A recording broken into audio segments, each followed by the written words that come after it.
Nandito ka ngayon sa panibagong kabanata ng Spooky Serye. Kung meron kayong mga kwentong gustong i-share, pwede niyong i-post sa aking Facebook group. Ang link ay nasa TikTok bio ko or nasa description box, depende kung saan kayo nanonood.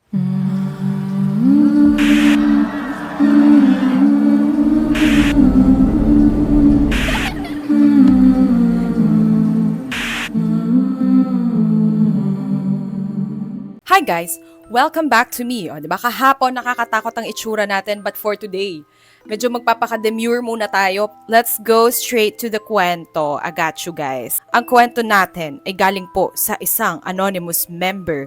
Specifically, they're actually twins. Hi Ate Bebs! Gusto ko sanang i-share ang experience ko at ng kambal ko na pareho naming hindi malilimutan. Tawagin nyo na lang ako sa pangalang Yuken at yung kambal ko sa pangalang Ten. Ang experience namin ito ay noong 2021 pa nangyari. Mula pagkabata, nakakakita na talaga ang kambal kong si Ten. Sa akin siya palaging nagkukwento, pero para sa akin, to see is to believe. Habang lumalaki kami, di na rin siya nakakakita masyado at di na rin siya nagkikwento. Dala na rin ng maturity at pagka-busy sa buhay. Fast forward, it was a week before Valentine's Day. Feb 2021 noon, one of my bosses gave me a side project and wants me to do a charcoal portrait of their wedding. I found it medyo kapos na sa time para matapos yung malaking portrait before Valentine's Day since I only have a week. I have a regular job pa sa umaga. Pwede ko lamang asikasuhin yon sa gabi para maihabol ko yon sa Valentine's. Nagpatulong na ako sa kambal kong si Ten. Minsan sabay kaming nagdo-drawing, ako sa kaliwa, siya sa kanang side. Minsan naman, di kami sabay mag-drawing. Matutulog muna siya ng mga 1 hour to 2 hours, tapos magpapalitan kami. Ako naman ang matutulog. Ginagawa namin yon para kahit papaano ay makapagpahinga kami bago bumanat ng trabaho. Isang linggong gabi-gabi namin ito ginagawa. Pero sa isang linggong yon, nangyari ang hindi namin makakalimutang karanasan. Para sa inyong kaalaman, ganito ang setup namin sa bahay. Paglabas mula sa kwarto naming kambal, mayroong dining table sa bungad. Sa kaliwa ay kusina at sa kanan naman ay mahabang hallway na ang dulo ay isang maliit na kwartong walang pinto. May bintana ito na kita ang labas. Ang katabing kwarto namin ay ang sa ate naman namin. I-share ko na lang din po sa inyo ang sketch ng bahay para mas maintindihan nyo. Sa dining table kami pumwesto para mag-drawing at para magkasya ang canvas namin. Sa itaas ng dining table ay may 2 hanging lights. Ito lang ang binubuksan namin kaya madilim ang kwarto sa dulo ng hallway. Habang ginagawa namin yung commissioned artwork, pareho naming naririnig yung oven toaster sa kusina na tumutunog ng... Parang may nag-ikot ng timer at natapos na. Sabi ko, ano yun? Sabi naman ng kambal ko, sa kapitbahay yata. And then we continued sa pagdodrawing. May time naman na magkatapat kami ni Ten sa table. I was facing the dark side hallway and there I saw something. A standing white figure, maliwanag and tall sa peripheral view ko. Parang nakatayo siya sa tapat ng pinto ng room ng ate namin. But when I looked, wala naman. Napaisip ako, nakaka-bless lang ng bahay so imposibleng may multo agad. Di ko sinabi sa kambal ko yon. Pwede kasing buhok ko lang na tinatamaan ng ilaw sa itaas namin. The next night, palitan kami. Ako yung gising nun at si Ten ang tulog. Nakita ko na naman yung white figure sa same position on my peripheral vision. Hindi ko maiwasan na tumingin doon kasi ang liwanag. Nagliliwanag siya sa madilim na hallway. Naisip ko na naman na imposible kasi kabibless nga lang ng bahay. Kaya binalik ko yung tingin ko sa dinodrawing ko. And there, something moved sa kaliwa ko namang peripheral vision, sa side ng kusina. Mas abot kasi yon ng ilaw kaya mas maliwanag doon. Pero yung bagay na gumalaw, ay shadow. Napatingin ako bigla sa kaliwa na mabilis. Wala kaming pusa sa bahay, kaya hindi ko alam kung ano yun. Wala akong nakita pero napakunot na ang noo ko. Alam kong gising ako dahil malakas ang music sa earphones ko. Binalewala ko lamang yun at nagpatuloy sa ginagawa. Sa mga sumunod na araw ay paulit-ulit pa rin na tumutunog ang oven toaster. Patuloy ko rin na nakikita sa kanan yung standing white tall figure. Then sa kaliwa yung shadow moving figure. Pero binabaliwala ko na lang kasi nga baka sa pagod. Hanggang sa natapos ang drawing at napadala ko na to sa boss ko. Fast forward, June 2021, nagkakwentuhan kami sa bahay. Nagbiro ako sa ate ko noon na, ikaw nga meron sa pinto ng kwarto mo na nakatayo nung ginagawa namin yung portrait ng boss ko, sa matawa-tawang tono. Balak ko lang sana takutin ng ate ko pero nagsalita bigla ang kambal ko. Ito ang kanyang sinabi. Ay, nakita mo rin yun? Yung white na maliwanag? Napatigil at nanlaki yung mata ko. Sabi ko, ha? Nakita mo rin yun? Never ko kasing nakwento sa kanya ang nakita ko. Kaya nagulat ako na alam niya yung itsura nun. Yung ate namin, totoo na yung takot at pinagmumura kami. Pero sa totoo lang, hindi ko alam if maa-amaze ako o matatakot. Because that was my first encounter. Kahit yung kambal ko, sabi niya, yun daw yung first confirmed encounter niya kasi pareho naming nakita. Dali-dali kong tinanong yung kambal ko. Yung moving shadow sa kusina sa side, nakita mo ba? Excited pa akong itanong pero ang sagot ng kambal ko, hindi. Wala akong nakita. Yung white lang. Ang sabi ko, baka hallucination ko lang kasi pagod ako nun. Hindi kami makapaniwala na pareho pala naming nakita ang white figure. Pareho lang din naming hindi yun pinansin dahil alam naming kabibless lang ng bahay. Fast forward ulit, December 2021 na. Before Christmas pa ito nangyari, sa 3 consecutive nights, I've been dreaming of something demonic. Lagi akong binabangungot noon. Pero sa 4th night, something happened. Madalas kasi sa gabi, hindi masyadong pumapasok ang liwanag sa kwarto namin. Nasa hallway lang kasi ang gamit naming nightlight. Hindi rin namin sinasara ang pintuan ng room. Naalimpungatan ako noon. I slightly opened my eyes. Nakita kong medyo madilim. But there, I saw a shadow na nag-bend down sa gilid ng bed ko. Hindi ko pinansin yon. Gumalaw ako sa pagkakahiga from facing right to straight. So ang view ko na ay yung ilalim ng taas ng bed. Double deck kasi ang bed naming kambal. At ako ang nasa ibaba. Nung patulog na ako ulit, naramdaman kong lumubog yung pillow ko. Parang may dumagan dun. Pero I thought baka pusa namin kasi mahilig tumabi yun. Tapos naalala ko bigla, wala kaming pusa. May pusa kami pero nasa bahay yon nila mama. Wala rin naman kasing papasukan ng pusang gala sa bahay dahil saradong-sarado kami palagi. Napabalikwas ako ng bangon. Tas chinek ko yung pillow ko, mga around 3 a.m. to 4 a.m. yata yun. Sa takot ko, nagdasal ako, and then kumalma naman na ako at bumalik na sa pagtulog. Wala akong kinukwentuhan nun kasi baka nga dream lang.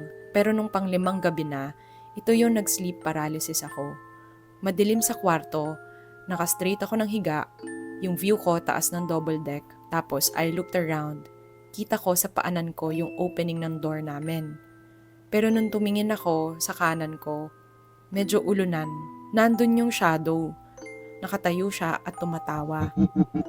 Pagkatapos yumuko siya sa mukha ko habang tumatawa. Doon na ako nagpanik.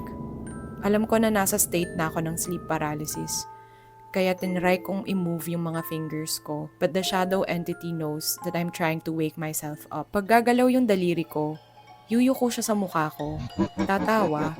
Tapos mararamdaman kong masakit yung daliri ko. As if iniipit niya yon. I keep moving my fingers, but the shadow keeps doing that.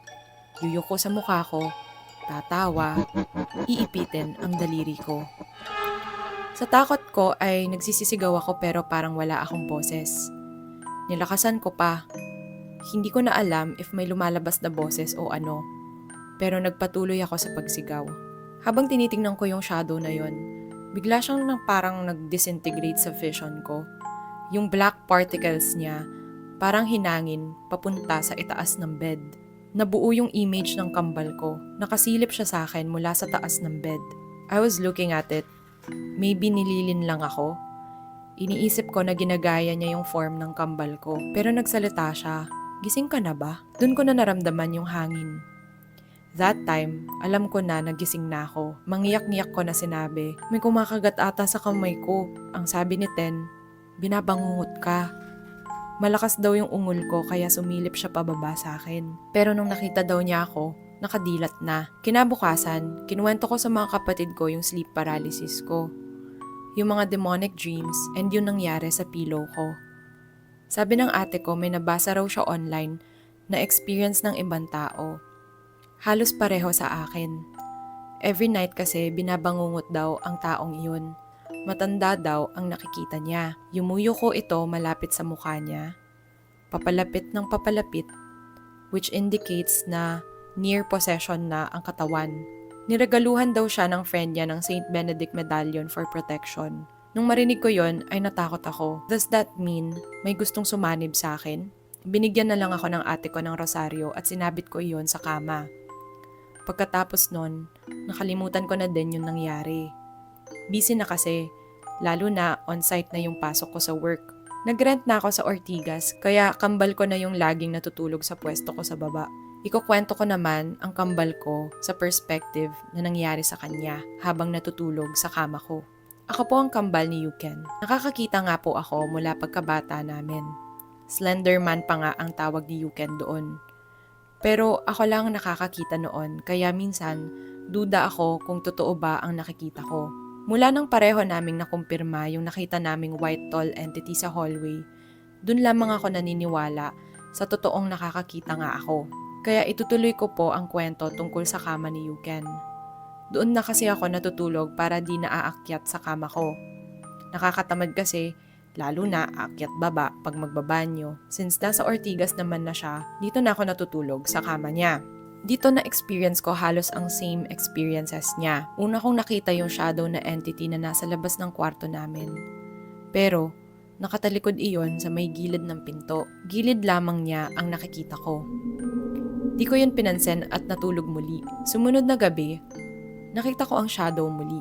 Parehong pwesto, nasa side ng opening ng pinto, pero nasa loob na ito at nakaharap sa akin.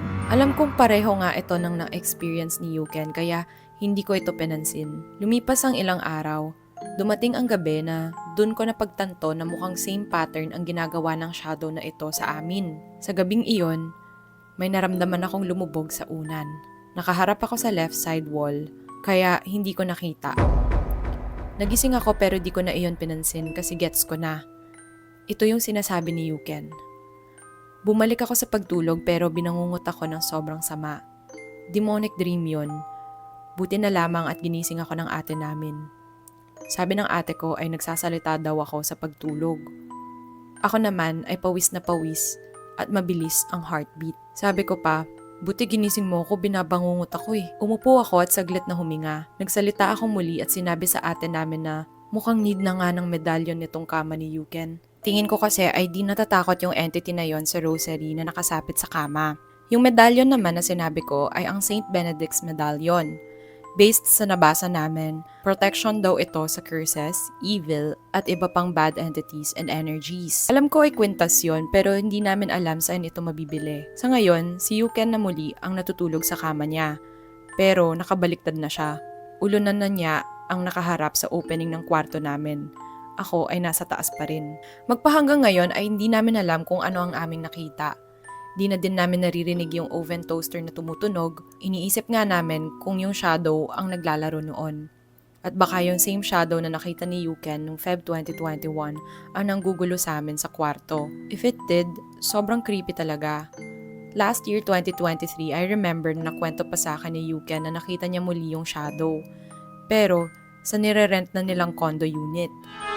Napigilan naman daw niya agad ang sleep paralysis niya at lagi na siyang humaharap sa bintana upang hindi na yon makita muli. Sa ngayon, wala na uli sa amin ang nakakakita sa shadow at tingin namin ay umalis na ito sa bahay. Matagal din kasing walang nakatira sa bahay before namin ito nabili. Naisip namin na baka may namahay na at nagalit ito nung tumira kami. 2021 kasi kami noon lumipat. Yun lamang po at maraming salamat. At doon na po nagtatapos ang ating kwento. Demonyo siguro yun, B. Kasi tumatawa, ano mo yun, tas black shadow, scary. Ang tanong ko lang, Yuken at 10, bumili ba kayo ng medallion? Kasi bakit biglang tumigil ang pagpaparamdam sa inyo ng black shadow? Tsaka bakit nung nagpalit kayo ng ulunan, dun siya nawala, 'di ba? Parang meron bang kinalaman ang position nyo sa pagtulog? I'll see you guys sa next upload. Goodbye.